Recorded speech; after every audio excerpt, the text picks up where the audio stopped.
We are back midweek. Welcome, everybody, to our latest Trade to Black podcast. I'm your host, Shad Dales, presented by Dutchie. Big show here today. Michael Bronstein is going to come in and talk in depth about adult use, cannabis, Pennsylvania. I know a lot of you are a little frustrated right now at this standoff. So what happens next? And is there some doubts that adult use may not pass? Let's not jump to conclusions just yet. So we'll get some more clear picture on what this could mean in PA with Michael Bronstein as well. We'll shift our attention to Texas, SB 2024, 2024, however you want to basically describe it. Vapes are now banned in Texas. I don't know if you saw that, but that went live into law on Monday, September the 1st. So what does that mean for Texas as we look at SB 6 and the deadline that's going to happen next week, September 14th? So time is flying and things are about to get real in this cannabis industry. As well, a survey, I should say, by Shield Compliance was actually released this afternoon that caught a lot of people's attention. And there's some optimism, not so much about rescheduling cannabis, according to some current cannabis executives on the results of this survey. So Anthony and I will dive into that and what this means, and more importantly, find out if there's some truth to it. So with that, let's welcome in AV here on a Wednesday. How's it going? Good. Up and down we go, right? A lot of volatility, roller coaster ride. It's up and down. Everybody's waiting on a headline, waiting on a whim. It's a waiting game now.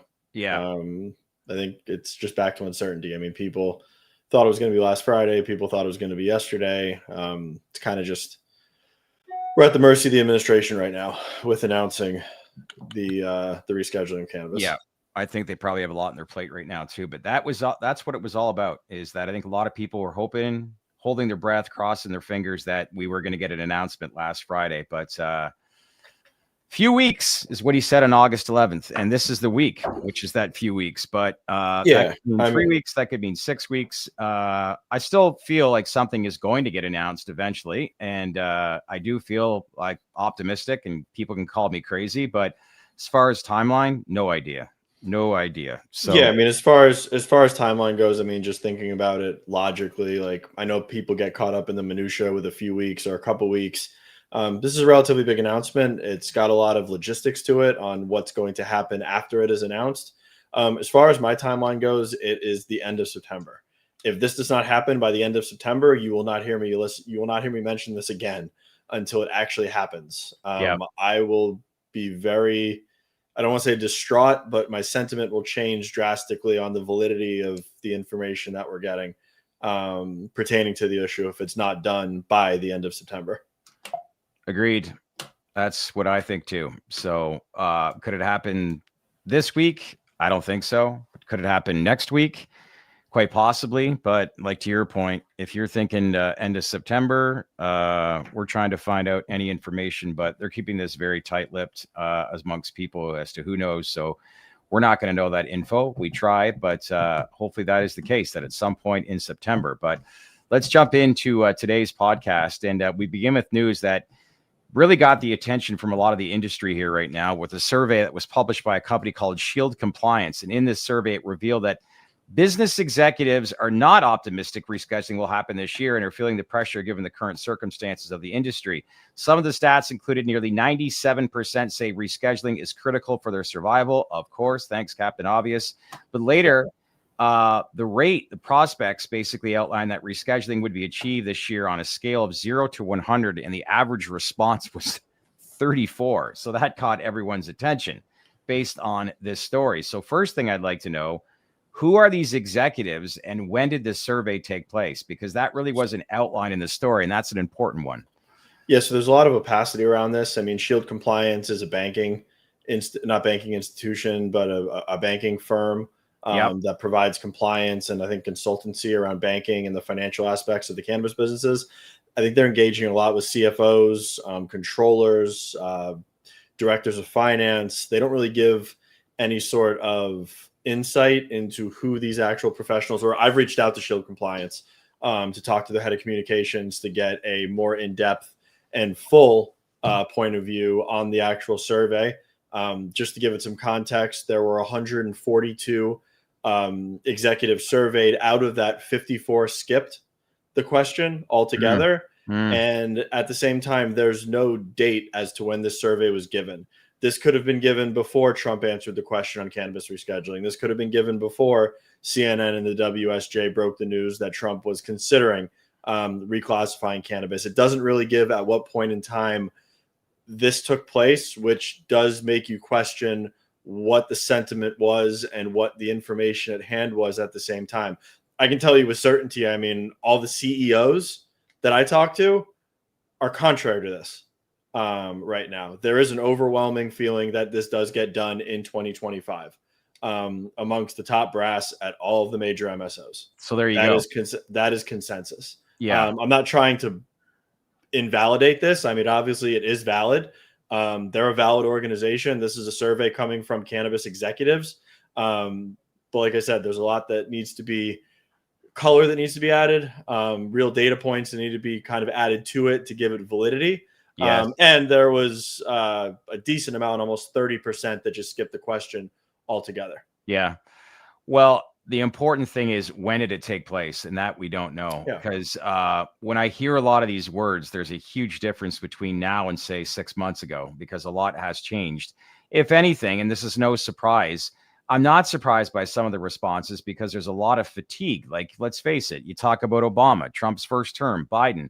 These are all headline rumors, but nothing has really come to fruition. So when you have that many people skipping the question, I'm not surprised that the sentiment was 34 out of 100 that rescheduling happens at some point in 2025. Because again, big difference if you're asking this question in February, March, April versus where we are today is how I view it. Yeah. And like I said, I've reached out to the director of communications at Shield Compliance to hopefully get some more color on this. I don't really think this really matters too much as far as a data point or anything, like base any decisions off of or base sentiment on rescheduling moving forward. But hopefully we'll get some more color and we'll talk more about it as the days go by. Yeah. Some of the other stuff I was reading that jumps out. Most of these businesses say they're satisfied with their banking relationships, but then said that 6 out of 10 went payment options. That's crazy. And I don't know. Said that cannabis companies can use banks. Yeah. Trulieve banks, GTI banks, Curaleaf banks. They use financial institutions. They use banks. The days of armored trucks going to town hall with your tax liability in cash are done. That being said, we need banking reform so employees can get mortgages, so people can stop being debanked. Agreed. That are a W-2 employee of the cannabis industry. We need banking reform in a different sense, not for the MSOs and for organizations to truly use banks, because right now they can.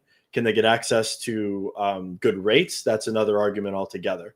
But yeah, I mean, the majority of the cannabis industry can use banks.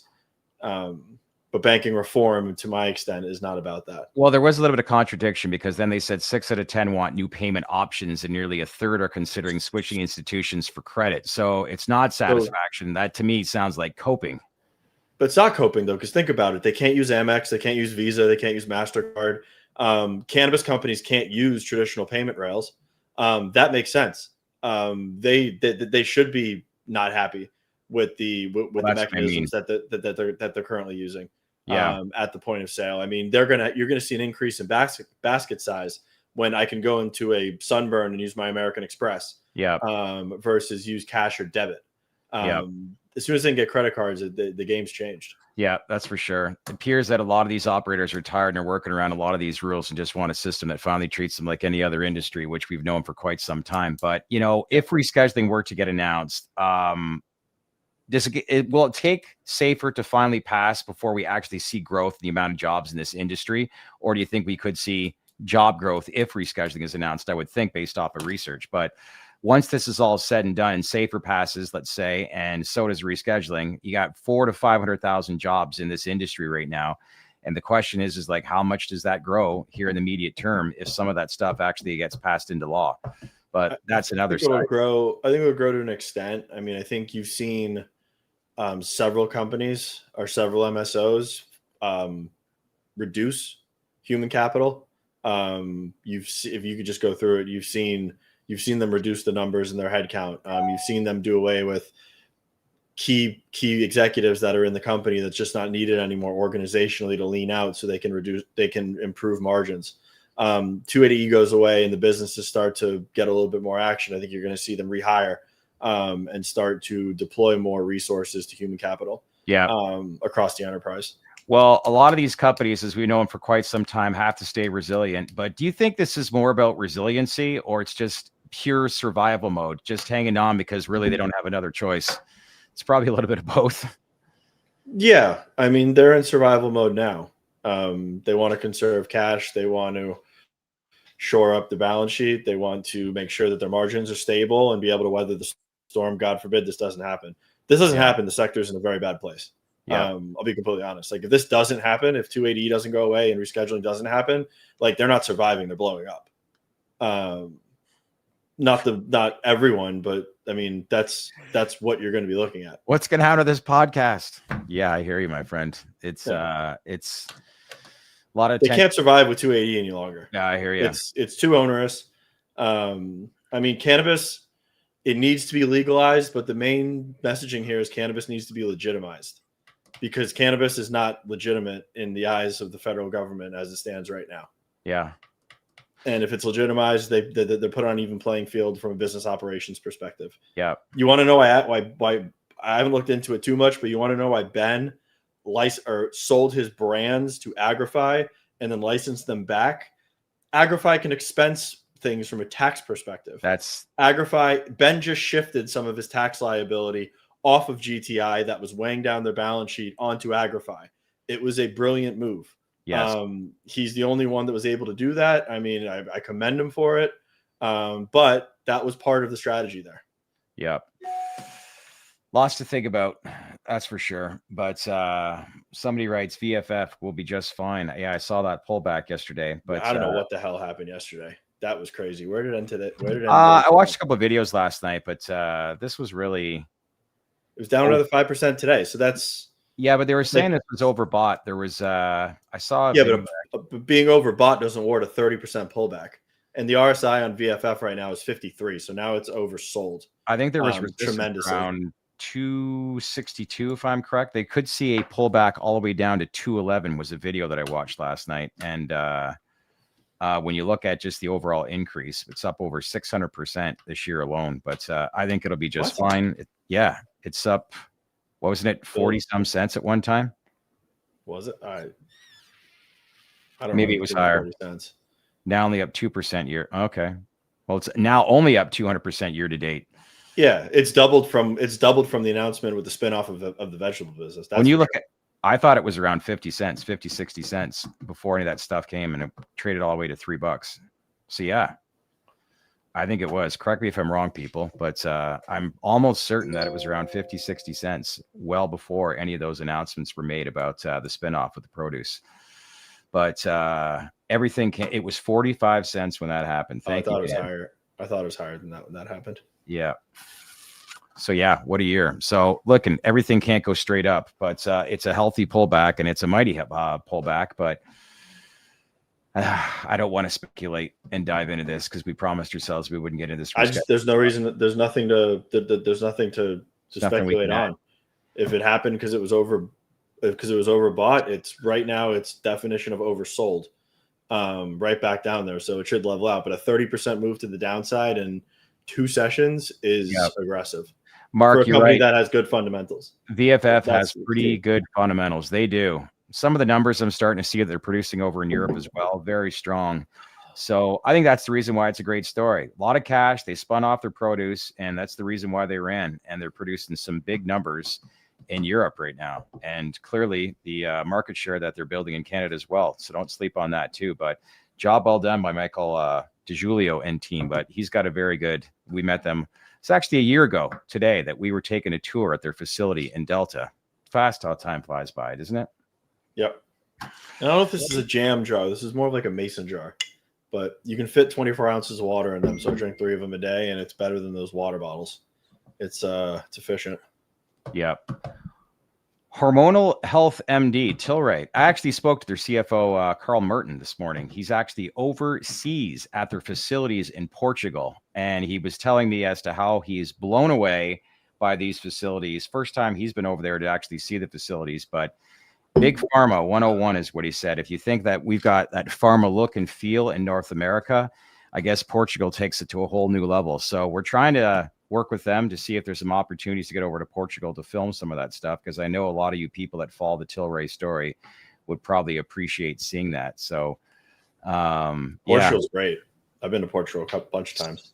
Such great country, great seafood. I love going over there. I've gotten 8 text messages about. I actually do use. I have these jars because I use them to pickle cucumbers and chili peppers. So that's really why I have them all around the house. It's tomato season where I'm at. We start to can tomatoes in the mason jars. But anyways, I tried growing tomatoes and peppers in my backyard. There's just too many pests. Is there? Too many pests in the mold and mildew. I'm gonna wait. I'd rather have a couple spots on my field tomato than buying the stuff from the grocery stores, because they're built in greenhouses. They're nice and shiny and red, but have no flavor. But those field tomatoes, that's some good pasta sauce cut from scratch, which you would know because you're a hell of a chef. Yeah. All right, here's another headline you need to know. A key congressional committee, the House Appropriations Committee, specifically the FSGG panel, is telling federal agencies to review how states are handling cannabis. They want to know what's working, what's not, and how data can be shared better. More than 20 states, as we know, have legalized adult use. Over, I think it's close to 40 now with medical programs. But I see you shaking your head before you're letting me finish this. But what's up? We don't need to study adult use cannabis and medical cannabis anymore. There is no more studying that needs to happen. The HHS report said exactly what it needed to say. You're right. You have cannabis is pretty much legal in the United States. If you want to buy adult use cannabis, you want to buy medical cannabis, there's very few and far between jurisdictions that you can't. Those societies and those states are not descending into madness. Regulated cannabis works. Yeah. It doesn't need to be studied. It just needs to be legitimized. That's it. The government saying that they want to study it some more is complete bullshit, and it's just going to put years on this. Like, we know cannabis is fine. You think there's any way that they're finally starting to see some common sense? They're finally recognizing what cannabis is today? Like, no, at all? Just proposing this is just stupid. I was frustrated when I saw this, that this was proposed. Like, there's no studying needed. It works. It does. Like, I don't know how else to say it. Scrap all the questions I was going to ask you, because I was going to say, do you think this is Congress laying groundwork for a federal framework, or is it more of a States 2.0 Act? Pass the States 2.0 Act. That'll work. Yep, and he's on the Cannabis Caucus as well. I can't. I told you at the end of September, I'm done, and I'll fully admit that the government's just going to use cannabis as a carrot dangle for just perpetuity. Yeah. But I am very confident we see something before then. But at the same time, there's no reason to study this shit anymore. Yeah. Nothing. We have the data. We have the tax dollars. We've seen what happens. I mean, California's just go study California. It's not a very efficient market. And I mean, the economics aren't that good for the operators at scale, but it works. Yep. Speaking of California, Seth Yakutin, I know you all people have liked him in the past. He's actually going to be joining me on Friday morning at 11 a.m. on the Traded Black podcast presented by Dutchie. You're off golfing. Where are you heading to? Kiowa. Where's that? South Carolina. Oh, nice. Nice. Boys trip. Your nice wife let you do that with a baby that's 6 months old.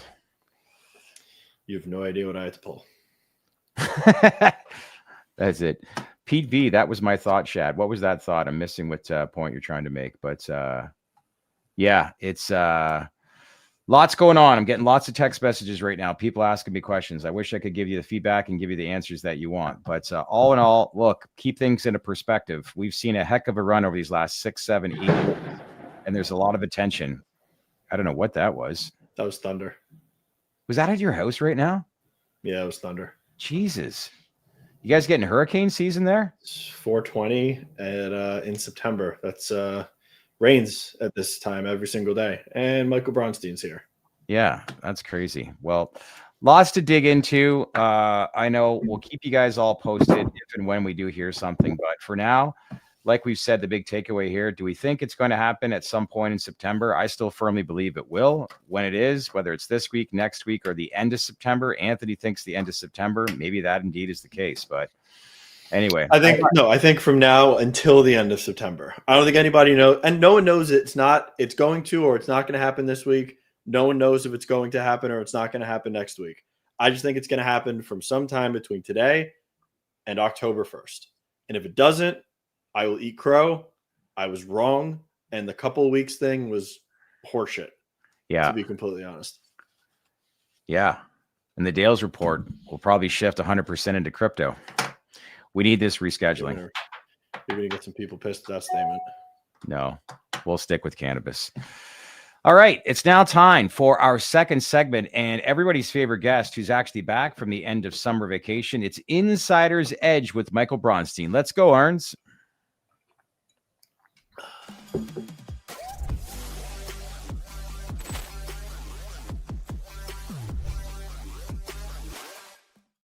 All right, Insider's Edge presented by the American Trade Association for Cannabis and Hemp. Let's welcome back the president, and finally he's back, Michael Bronstein of ATACH. Good to see you. How are you, sir? It's great to see you. I'm juiced to be back, guys. I really am. How's it going, Mike? A couple weeks off, and I know everybody likes to get their last few days in with the fam, but good to see you. And man, oh man, this interest level on so many fronts, both on the federal and state levels. There's a lot going on right now, is there not? There's so much going on. Almost a bad time to take vacation. Yeah. But it was entirely warranted. Where was vacation? Where'd you go?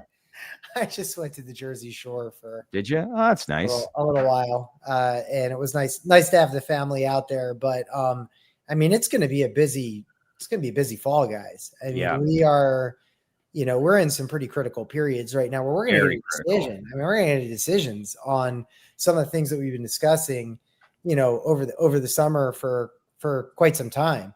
Yeah. So, it's good to be back and talking about these issues with you.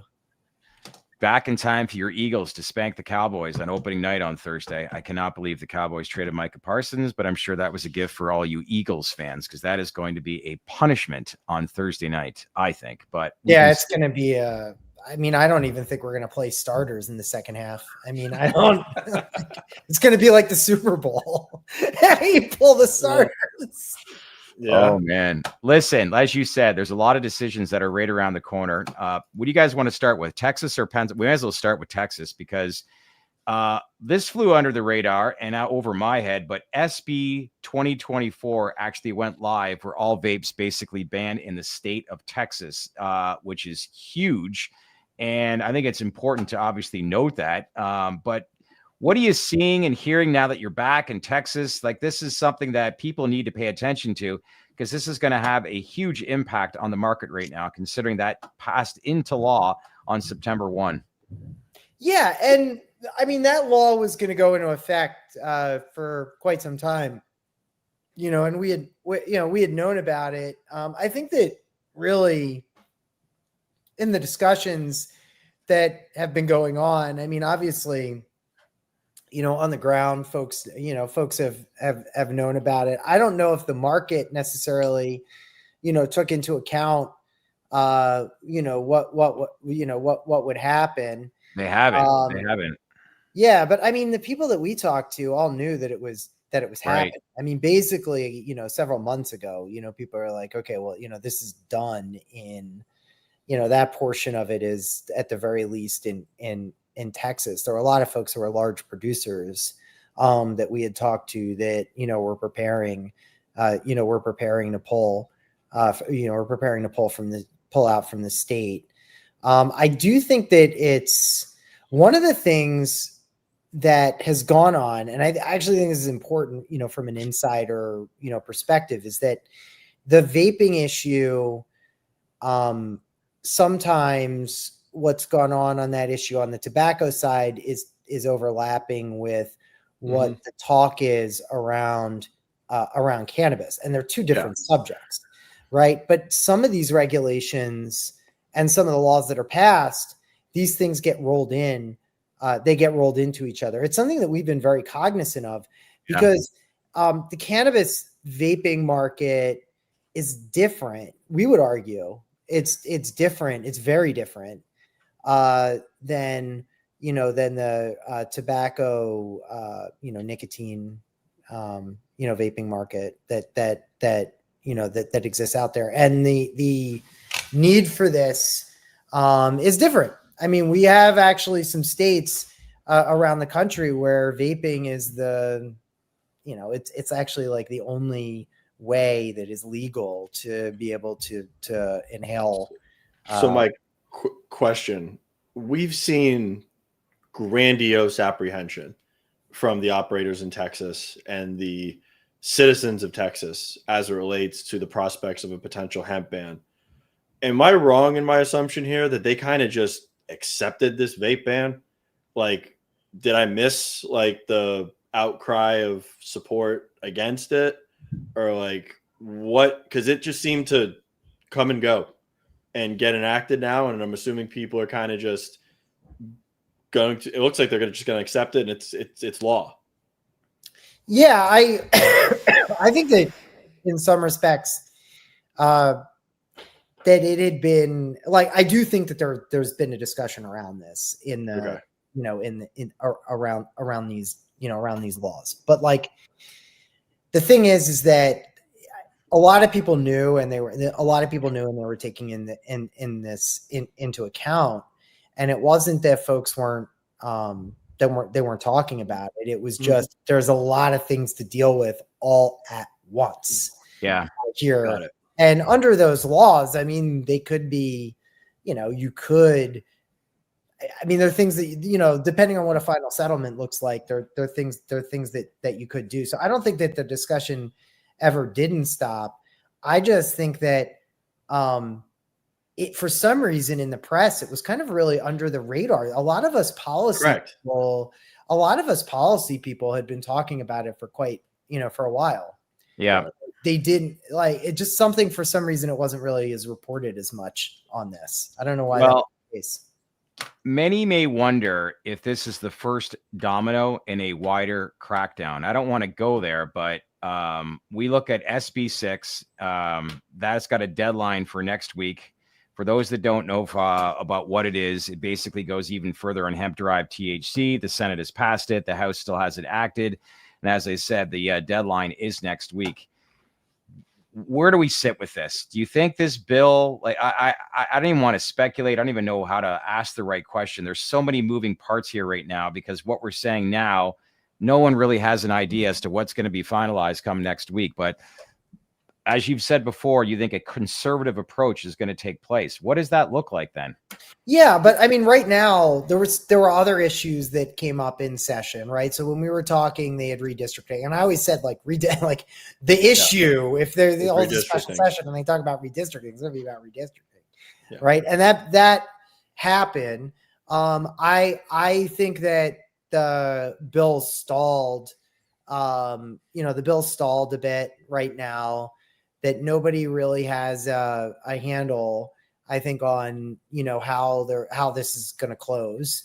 I couldn't even say to you right now that we would know if there's a special session that would that would happen. I mean, there have been, and in some cases there have been 3, 4. There have been special sessions that have been held back to back on this. The governor has definitely been having conversations on it and meeting with industry about what it is that he would accept. I think that he has taken a regulatory stance, not a regulatory stance, and we've discussed this on this program before, not a regulatory stance that we would see where it'd be like, okay, well, it's cannabis legalization per se, but I think that there is a range of outcomes that could fall under regulation. But lieutenant governor is not there. I mean, the lieutenant governor is not has not necessarily yielded in the way that he sees that. And I think also the Senate, for its part, has not necessarily gone in that direction either. So it could be that it could be that there just needs to be more time. If they don't do something right prior to, and they're trying to wrap up special session. The talk has been to wrap it up, sooner rather than later. If they don't do something on it, it kind of, this other law, takes effect, right? But the way that things are going right now would stay in place minus the other law that had been put in place. So, Gotcha. you know, do you think that they get done? Do you think anything happens in Texas this year? I think that, okay, so if they don't pass a law, what I think you're going to see is more enforcement, because we already saw enforcement ramp up in Texas. Okay. So I do think that there are laws on the books. And I think that there are things that you're going to see in Texas where really you're going to see some level of stepped up enforcement. Okay. And we've already seen some of that. We saw some of that coming into the session. It just happened to coincide with coming into the session, but we've already seen, some stepped up enforcement on that. And like when there is sort of there's not as much of a line, that's when you're getting into, that's when you're really running into issues. Like if the line is just enforcement and it's not necessarily delineated, that's not exactly the certainty that anyone would need necessarily necessarily need in a market. Yeah. Good work here by the Cole Memo. It was pretty notable to see Governor Abbott meet with people from Hometown Hero and other hemp companies, but not Salmon Company. Did you see that? I did not, but that's actually telling. So I did see that. Okay. And what was your reaction to that? I think engagement, the governor being engaged is like, the question was after the veto is how engaged is the governor really going to be, right? Because it's like, all right, if he vetoes it, he actually does have to be engaged. He somewhat owns the issue. Correct. Right. So the speculation was, why would he want to own the issue in certain respects, coming into this? And there was, a lot of politics between him and the lieutenant governor on this. And the meeting that, and he's had a number of stakeholder meetings. His staff has met with folks too. I think that they genuinely have engaged on this issue. One of the things that I've noticed though, amongst this advocacy, and I think that this is like an important point going forward, is that generally people need to agree, when you're in there and you're talking about it, if people are talking about, all right, what's an intoxicating product? Yep. Right. Where are these products going? What are these product lanes going into? If we want certainty in regulation and we want legalization, we're not going to backdoor our way into it. I think in general in here. Okay. And because like what we're seeing here also is we're seeing a reaction to a lot of that too. It's like all of a sudden lawmakers find out, well, wait a second, X happened. Now we have to do something about it. And sometimes the response that they have is more uneven than what we'd want to see. And you see this in a number of different levels on these discussions. And I think that the reality is like, look, if you want to legalize marijuana, you should, like, I want everyone to legalize marijuana, right? I don't think that the games played around, playing hide the ball with what it is that we're trying to produce or what it is that we're trying to sell. That's not good. We need regulatory certainty. The only way to get that is by truth and advocacy. Yeah. And so that's something that I think it's like, well, if you go in and you're like, well, a 10 milligram THC,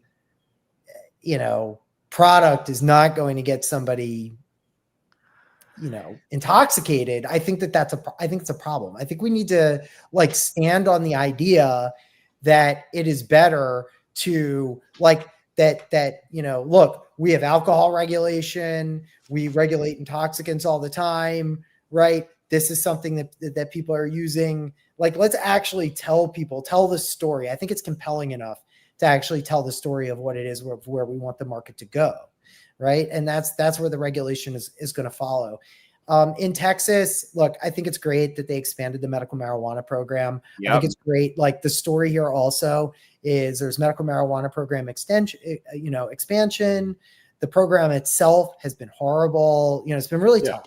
I guess terrible is a bad word. I think that it's been really challenging for folks. It's been really challenging for patients. It's been really challenging for operators. Not good. Medical what marijuana happens- expansion. What happens to a lot of these Texans with teacup? Like, do they have to drive hours in some cases to pick Hours. up? There's tons of people in Texas that have no access to cannabis. It's crazy. Meanwhile, they have no moderate access to cannabis. I've heard of veterans driving 2, 3, 4 hours to go to a dispensing location, and they can't even get smokable flower. It's tinctures and other products. Yeah. That are available. I mean, that they should fully expand teacup, regardless of what they do with hemp. And it's 1% THC threshold, correct? It's capped at.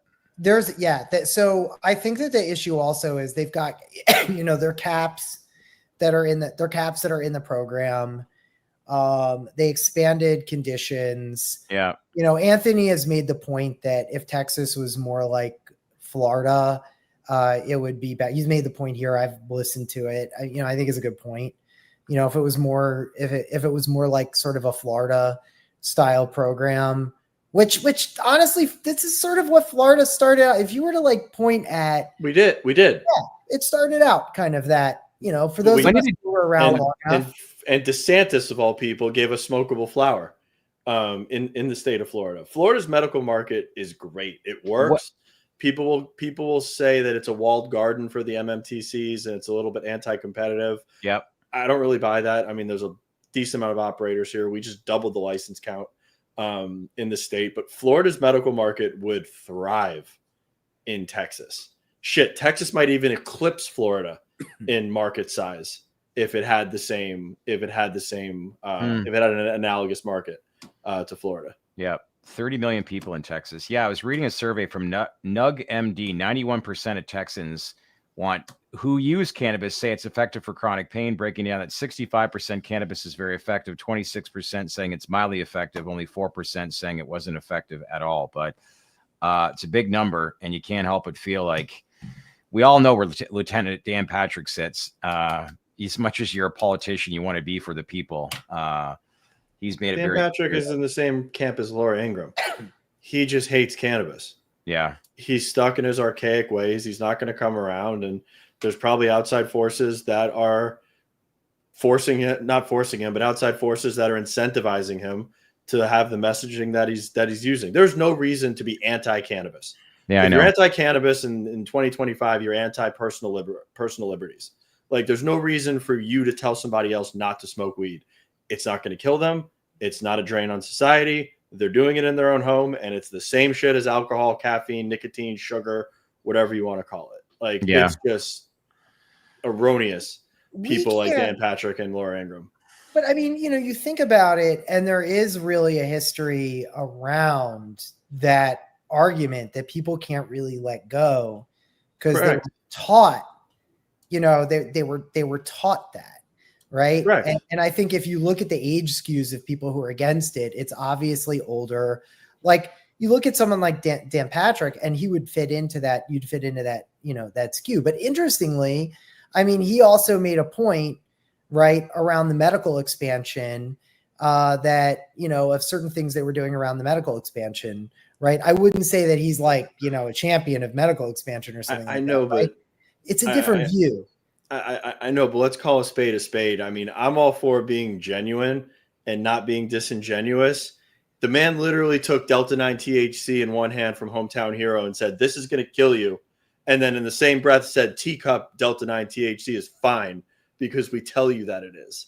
Yeah. Look, I think they're aiming at the wrong. I mean, look, the reality is also they're aiming at the wrong stuff. All right. I would say that like, look, they have to have a policy that, it creates parity. Mm-hmm. All right. And that also the other thing is that that's the most important. It has to create parity. It has to create parity. Otherwise you've got differential in what it is, and I think that I mean, the other thing, and then also the other thing is that you're incentivizing the sale of synthetic THC products that are like made in settings that are like not great. And the products have all types of contaminants in them. Right. And like, I think that the thing is like, if I was operating in Texas too, I mean, one of the things is that there are a lot of folks who are advocating, and then you look at the products that are being sold, in that hemp market, and they're like synthetic products. Like, it's like, all right, like the people, there are a lot of folks who are like, all right, then you go to the website and it's like, you see like HHC, right? And you see other things that are sold. Which is Hometown Hero. I mean, you go on their website and they've got HHC, THCP, alphabet soup gummies that are on their website. Like, just give everybody Delta 9 THC that wants to smoke weed and that wants to ingest THC. The exotic synthetics, I mean, they're really not needed. What's interesting is that like there's been kind of a conversation. I think we'll see more of this a long time, because like this stuff is like people are using it. Okay. And like one of the things that I think we're finding is that like there's obviously always a market for like these exotics, right? Yeah. Because there are just some people who are like, all right, this is like what we want. But like from a regulatory standpoint, that's the thing you've got to deal with. It's not the hill to die. It's the hill they're dying on. Yeah. You've got to deal with that. And then the idea that you have, that you have those products, like that's what regulation helps get rid of, right? Mm-hmm. It helps get rid of some of those things, because if you were really to put that under a microscope, like it gets ugly pretty quick. Well, that's the big thing. We know regulation gets rid of a lot of challenges and problems, but what does that regulation look like? But David Ben's the alcohol industry didn't go kicking and screaming because they couldn't have put moonshine on the shelf. Yeah. At the end of the day, it just became the way the industry operated. Yeah. David Benz writes, Laura Ingraham is simply misguided, very Catholic, and worried about her kids. I can tell you, Media 101, what creates ratings is controversy. I'd almost be willing to bet, I don't even know if she's probably against cannabis. It's her boss that's basically telling her to push that narrative out. And that obviously has an effect on a lot of American people with that size of audience and reach. But I wouldn't buy too much into that, because media landscape has changed drastically on what's real and what's not. But anyway, there are more of those voices, by the way. Like I have noticed over the period, like sort of after this discussion around rescheduling became more public, I think what you've noticed is the other side really running to combat what they see as momentum on the rescheduling discussion. And so you're starting to see people kind of like come out of the woodwork where, especially after the Wall Street Journal story, that's where things kind of went to that next level. But you also see, to the contrary, you see the ones that are against it just digging in. Like Alex Berenson makes Kevin Sabet look like a friggin' advocate. Yeah. As of lately, like Alex Berenson is just unbearable. Just with the stuff that he's putting out. I thought it was him and Laura Ingraham are just going back and forth and back and forth. Andrew Huberman that was on Bill Maher, he had some interesting takes on alcohol, and it's like even 2 drinks a week is like you're putting your health at risk and increased chances of cancer. But Bill Maher asked the question if alcohol is worse than cannabis, and clearly he obviously said it wasn't. Or alcohol, yes, is worse than cannabis. But yeah, it was a telling piece. Everybody should check that out online. But it's good to see that this topic is garnering a lot of attention, regardless of what aisle that you're living on, because that's what pushes the narrative forward. All right, let's move now to PA in the great Midwest. And there's a lot of standoff going on right now. And I've done a few videos on this recently, just about Senator Dan Laughlin saying the ball is in the House's court, pass my language and send it over. Then I can negotiate with the Senate and governor. But meanwhile, House Democrats led by Ryan Bizzarro say they're already passed their bill and the Senate needs to show it's serious. So how do you interpret this back and forth? Because the end conclusion is that more and more people, Michael, are seeing, well, we've seen this before in PA. It just seems like it's a standstill and nothing ever passes. What's your take on all this right now? Well, I mean, everything's at a standstill in Pennsylvania. I mean, you don't have a budget. Yeah. Okay. You have people who, I mean, they only just announced that there was a corporate partnership that happened between FanDuel and SEPTA to be able to get people to the Eagles game. Okay. Because they had to cancel all the trains, essentially, because funding funding was cut off, or there isn't funding. Yeah, there isn't funding to run, to run those trains. So those trains stopped running, and then FanDuel stepped in and created a partnership with SEPTA just for one game to be able to run the trains. And the Eagles had even released a statement. So like you have a serious issue, in Pennsylvania. I mean, there's not a budget. This is the second longest In the last 10 years, this right now is sort of the second longest time that it's taken to get a budget through. The other time was sort of, I think it was like 2015. I remember this, where you had Tom Wolfe's budget and it didn't pass till like the March of the following year. And there was incredible damage that happened while that was going, while that was going on. And so the consequences in the Southeast have been real on that. So there's back and forth, and there has been a continuous back and forth. And you saw the governor come out and say that he is still, he is pushing for this. Well, if trains are being shut down, like that's crazy. Like, is that not a real reality check as to what could come next? Like, well, you would think, but the reality is that they're stuck kind of in this thing because there aren't really that many Republican senators that are in the Southeast of Pennsylvania. Okay. And so the pressure that they feel, like, you're talking Republicans who are in leadership are all out in the western part of the state. Okay. They don't care whether, trains are running in Philadelphia per se. Like, they're like, why don't you use some other funding to be able to go do that? It's not a political issue that really impacts them in a material way. Whereas, with Democrats, it does. On the comments that Senator Laughlin had made, I mean, Senator Laughlin, they were met with skepticism with Democrats because basically what you have is you have the chairman of the committee whose bill you have that could pass through that committee is assigned to that committee, says the House needs to pass my language and then send it over, and that'll show everyone that my language is serious and can pass.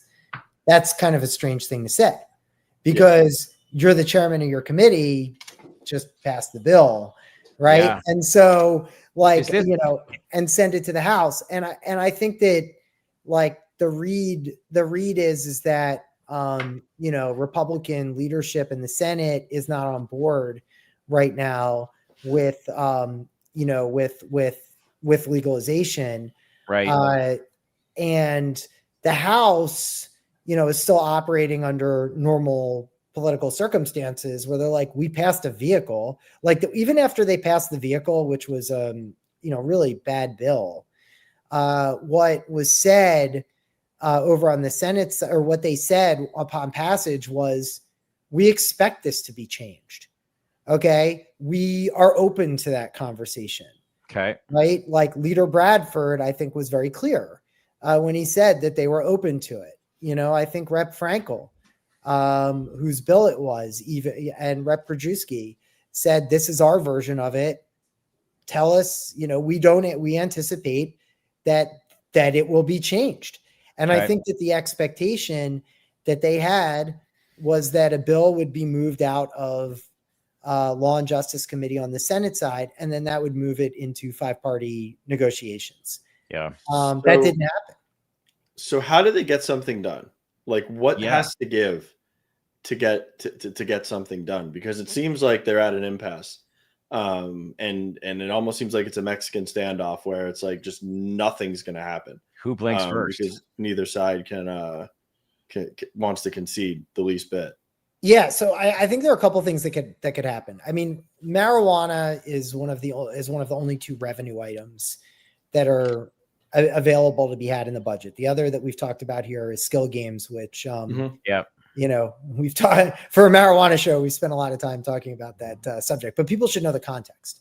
It's important. It's important in this. That really is sort of the inside context here.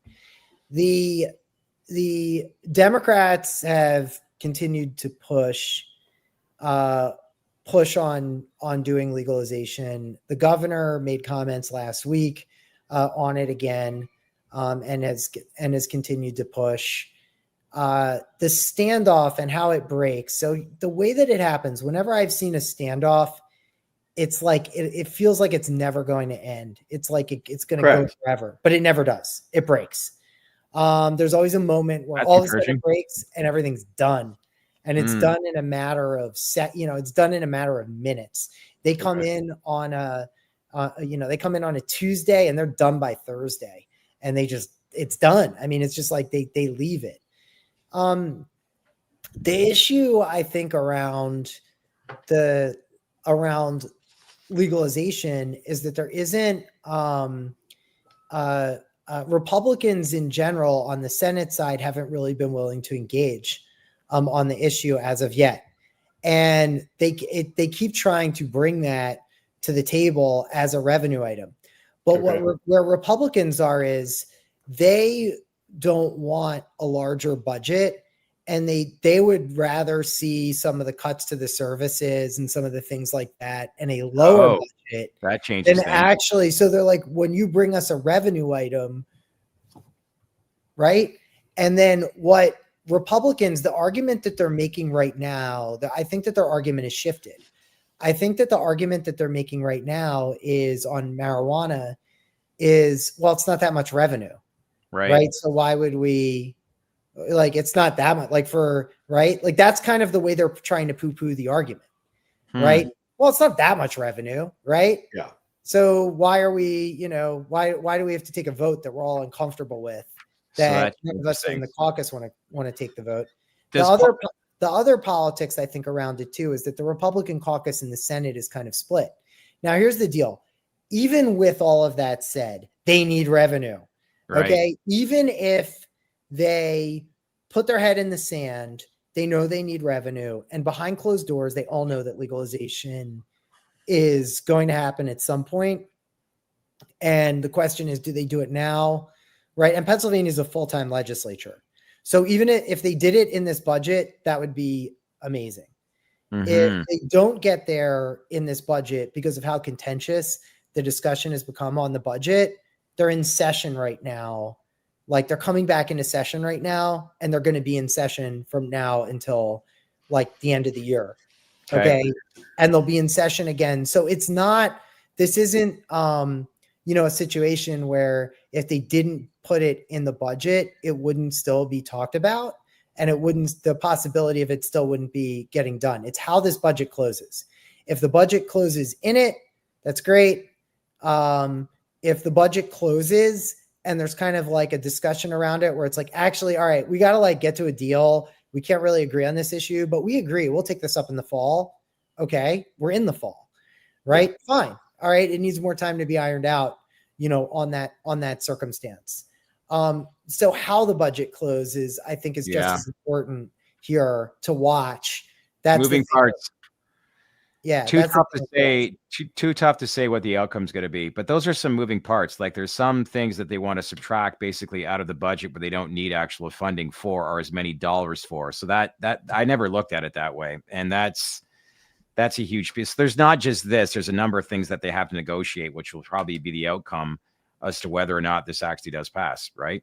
Even if they need sustainable funding for all these other things, right? And I don't really think the people in the state and legislators are going to sit idly by as train service, trolleys, buses. Okay. Yeah. People in Philadelphia cannot get to school because they've cut buses, right? With the school year coming back in, right? This is the type of thing that Pennsylvanians in Southeast are dealing with. All right. These headlines are daily headlines. Like, it is no joke. All right. And in Pittsburgh, that's, there's some of this stuff that's going on too, because their transportation isn't being funded as well. Yeah. So the reality is that the funding situation has gotten to a point where they have to do it, right? They have to. So it's either, are they going to do this like right now? Are they going to get to a budget agreement? Are they going to make people feel a lot of pain? All right. Or is everyone going to get to the table, cut a deal, and stick this in? And I would also say that, like, you have to watch here where the votes are for this too. Like, the issues in the Republican caucus, when you look at gaming and gaming regulation, they divide sort of into three different camps. All right. And those three different camps ideologically view the cannabis legalization issue, I wouldn't say exactly the same way, but it's analogous to what it is that you would see, right? There's some people actually who are Republicans in the Senate who are like, I don't want to see gaming in Pennsylvania. We have casinos in Pennsylvania, by the way. We have video gaming terminals in Pennsylvania. We have gambling in Pennsylvania, but there's still people who are in the Republican Senate. If you were to talk to them, they would say gambling's a social ill. And the people who are saying that gambling's a social ill and they don't want to see any gambling, they're not the ones who are for marijuana legalization. They're not putting up a vote, right? You're not like, all right, I'm against gambling, even though gambling happens in Pennsylvania. And then you're like, actually, I'm totally cool with marijuana. That person doesn't exist. Yeah. Well, one thing we do know is that if there was a direct vote where the people of Pennsylvania could vote on this, this would pass because over 2/3 of Pennsylvanians actually want legalization, which is a pretty big stat. And that would surpass the 60% threshold that DeSantis implemented in Florida. That's a big number. So public appeal. It appears that, this is something that they wanted for in a long time, but it doesn't appear it's much of an impact as far as the outcome with some of these politicians and what the decision will ultimately be. But we're going to get there, guys. We're getting there. You believe that this will pass this year? You think this will pass this year? You do? Yeah, I think that the push is real. I think that the discussion is different than it has been. I mean, there are a lot of politics, but there's also numbers and math too that they have to deal with as well. And it's like gravity. You can't really ignore. I mean, you could say gravity doesn't exist, but when you walk around, you're still sticking to the ground. True. You know what I mean? So like they've got to look at the numbers, and that's where the decision is going to be made. Yeah, and I'll throw a curveball out there. You wonder how much these politicians will look at it differently in the event that rescheduling on the federal level were to change. But again, that's up in the air. That changes everything in Pennsylvania. Yeah, in my view. I agree. Republicans behind the scenes have also said that. They said if we see federal movement, right, and we see rescheduling, that changes the dynamic in the Senate caucus, certainly, and amongst Republicans in the state and in the House. They think that if there's an indication there and you have President Trump on that is a game changer in Pennsylvania. There is no question about it. Yeah. Listen, great to have you back. Always great catching up with you, but I appreciate the update on two of the biggest state issues right now, which is PA and Texas, because man, there's so much stuff that's just right there. If we just get some movement, where if you got something on the federal level, what this would do into a number of states, not just in PA, but VA as well, it would be a very, very interesting time for the space right now, something that's long overdue. But the only way we get there is we continue to talk about it. So on that, thank you for checking in, and we'll see you back here next Monday for more info. How's that sound? It's great to see you. It's good to be back. Yep. Fly, Eagles, fly, baby. Good luck tomorrow night. Where we're at. All right, Michael. Have a good week. We'll see you back here next Monday. Thank you, sir. Yep. Bye-bye. But yeah, I know we were talking about even like you combine that if rescheduling were to announce how that would change things in PA. You see the gubernatorial rescheduling shifts the narrative around cannabis. I know people don't want to support a Schedule I narcotic. Yeah, they can't. The political guys around it it's toxic. Yeah, you're literally endorsing a substance that is a Schedule I narcotic in the eyes of the feds. Schedule III is completely different. It is a stepping stone. It's not the end all be all, and it's not where we stop. Gary, it's where we really start to pick up speed. Yeah, Gary Ash, you might be right. Virginia will pass rec before PA. That's a very good possibility. And there's another one, this gubernatorial race and the way things are looking right now and how VA could flip to rec come November as well. So there's all this encouraging stuff that's just on the horizon here. It's just a matter of actually making it happen. But if it did, then clearly we can look back at this phase of the industry. And like we said off the top, there's a lot of resilience that took place, but now we're on to the next chapter. So we can only hope we take that next step. But until then, I hate to say it, but it's the waiting game.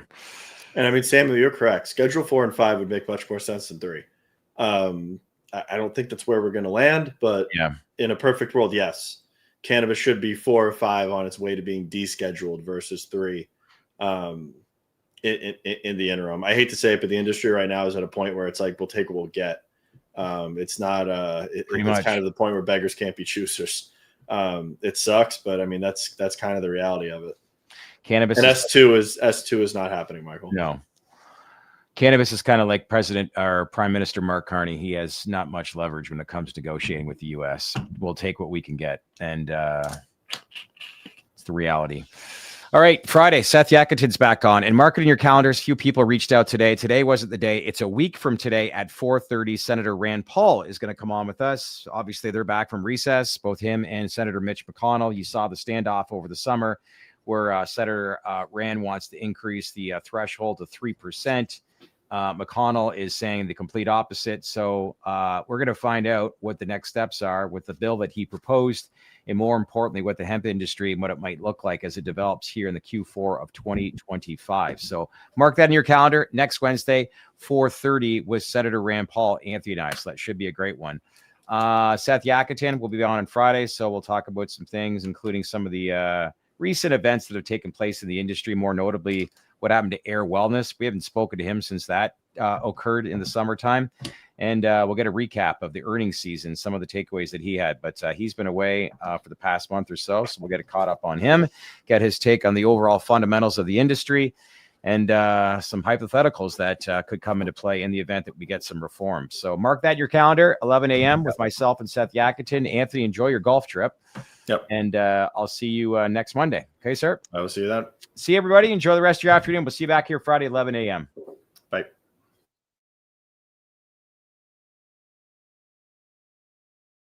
So what'd you think of all that information? Some interesting stuff that we just learned once again here at the TDR Trade Black podcast. Let's keep the conversation going. So leave your comments below. We'd love to get your feedback. As usual, if you have time, make sure to like, subscribe, and smash on that bell for all notifications. And stay connected with us here at the Trade to Black podcast. Thanks for watching, everyone.